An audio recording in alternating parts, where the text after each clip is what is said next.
Kuthiwa ukuthi abalandeli bakaKhongolose kumasipala waseGoli bahlaselwe isifo sovalo.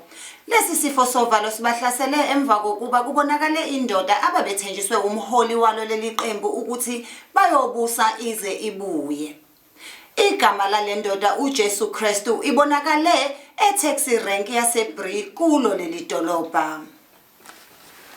Kuyosolakala ukuthi uJesu Kristu ubecasheka babomncane wabo uThixo waseGeorge Koch. Abe-News 28 bakhulumisane nomunye wabahlali bakuleli dolobha othi uzibonele yena mathupha le ndoda. Ngimbone ngosi ngalawa wami. Bengibele naye eTexini. Ngiyaxoxa ngithi mina leyo boni izokwenza le taxi. Angithi ngiyabuka. Jesus Christ nangi lo mlungu wayeshuthe nomfundisi uMbora Maselfu.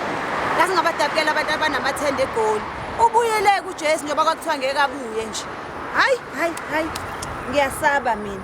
Abasiki bebunda baxwayise umphakathi waseMandela Bay, eTshwane naseMagaliesburg ukuthi kungenzeka uJesu Kristu abavakashele nabo kumadolobhakazi abo.